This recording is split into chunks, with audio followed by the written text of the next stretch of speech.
नमस्कार बच्चों, कक्षा 6 विज्ञान अध्याय 10 सजीव विशेषताओं का अन्वेषण के MCQ पार्ट 3 हम करने जा रहे हैं। पहला क्वेश्चन हमारे सामने है, वृद्धि का सही अर्थ है।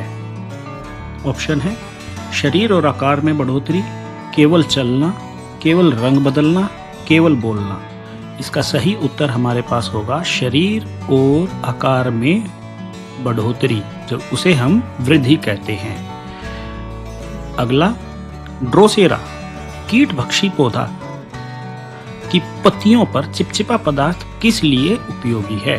जो ड्रोसेरा प्लांट है, जिसे संड्यू भी कहा जाता है, उसके ऊपर जो चिपचिपा पदार्थ लगा होता है वो किस लिए होता है? बीज को ढकने के लिए, पत्तियों को सुखाने के लिए, कीट को पकड़ने के लिए और जकड़ने के लिए। इसकी ऑप्शन ये है। कीटभक्षी प्लांट के ऊपर जो चिपचिपा पदार्थ होता है वो कीटों को फंसाने और पकड़ने के लिए होता है। इसका चित्र देखना चाहो तो चित्र ये है। ये फ्लावर जैसा दिखाई दे रहा है, ये ड्रोसेरा प्लांट है, जिसे संड्यू भी कहते हैं। और ये चिपचिपी बूंद,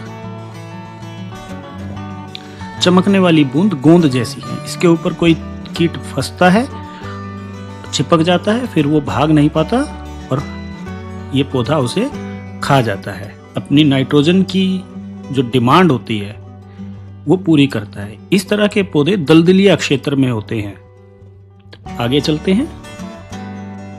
जनन का सही कथन है। जनन का अर्थ बताना है। भोजन बनाना, गलत। भोजन बनाना जनन का अर्थ नहीं है। केवल श्वास लेना, गलत, वो श्वसन होता है। अपशिष्ट पदार्थ को ये उत्सर्जन होता है, ये भी नहीं है।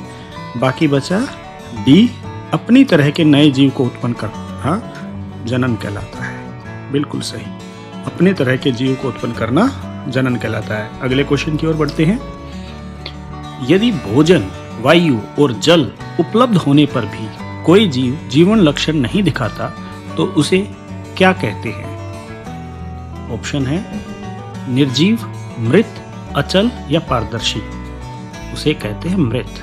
मृत होने के बाद कोई जीव ना तो भोजन करता है, ना श्वसन करता है, यानी वायु नहीं लेता, और जल भी ग्रहण नहीं करता। इसका मतलब जीवन लक्षण नहीं दिखाता तो वो मृत है। इसकी ऑप्शन बी है। अगले क्वेश्चन की ओर बढ़ते हैं। बीज अंकुरण में जब पौधा बीज से बनता है, उसे अंकुरण कहते हैं, में जल का मुख्य कार्य है। कार्य बताना है हमें। बीजावरण को मुलायम और भ्रूण को विकास में मदद करना। बिल्कुल सही है। बीजावरण को मुलायम करने का कार्य और भ्रूण को विकास में मदद करने का कार्य पानी करता है, जल करता है। अगले क्वेश्चन की ओर बढ़ते हैं। बीजों को अंकुरण के लिए वायु क्यों चाहिए? वायु की आवश्यकता बीजों को क्यों होती है? मिट्टी को चमकाने के लिए, गलत, कोई नहीं बना। प्रकाश बढ़ाने के लिए, प्रकाश नहीं बढ़ाता। श्वसन हेतु वायु की आवश्यकता पौधों को और बीजों को भी श्वसन के लिए चाहिए है। तो हमारा ऑप्शन बना सी। अगले क्वेश्चन की ओर बढ़ते हैं बच्चों। क्रेस्कोग्राफ की खोज या आविष्कार किसने किया था?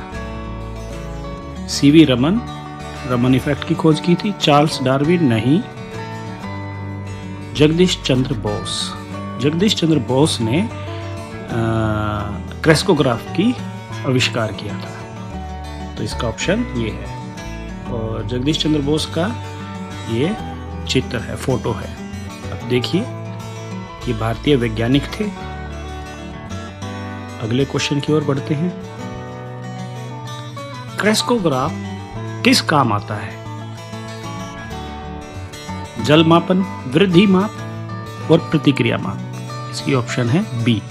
पेड़ के अंदर होने वाली थोड़ी वृद्धि को भी ये मापने में सक्षम होता है, बल्कि क्रेस्कोग्राफ कहते हैं। क्रेस्कोग्राफ का चित्र देखना चाहो तो ये है, ये क्रेस्कोग्राफ है बच्चों। इसका आविष्कार जगदीश चंद्र बोस ने किया था। अगले क्वेश्चन की ओर बढ़ते हैं। पौधा उल्टा रखने पर प्रोहो का मतलब होता है तना, पहले भी बताया गया है तना। शूट क्या करता है? अगर पौधे को उल्टा रख दिया जाए तो हमारे पास क्या होगा? ऑप्शन है ऊपर मुड़ता है, ऊपर की ओर मुड़ जाता है। बिल्कुल ठीक है। अगर पौधे को उल्टा रख दिया जाए, पौधा अगर ऐसे है, इसकी पत्तियां इस तरीके से है, अगर इसे हम उल्टा रख दें और पत्तियां ये हैं तो ये मुड़कर ऊपर की तरफ जाएगा। पौधा ऊपर की तरफ मुड़ता है तो तना ऊपर की तरफ मुड़ेगा और जो जड़ होंगी वो भी उल्टा मुड़ जाएंगी नीचे की तरफ। आगे बढ़ते हैं। निम्न में से उत्सर्जन एक्सक्रीशन का उदाहरण कौन सा है? खाना, दौड़ना, पसीना या फूलना? पसीना उत्सर्जन का पार्ट, उदाहरण जो है वो पसीना है। सी, यह अंतिम क्वेश्चन था। अब अगले चैप्टर के क्वेश्चंस में मिलेंगे बच्चों, तब तक के लिए धन्यवाद।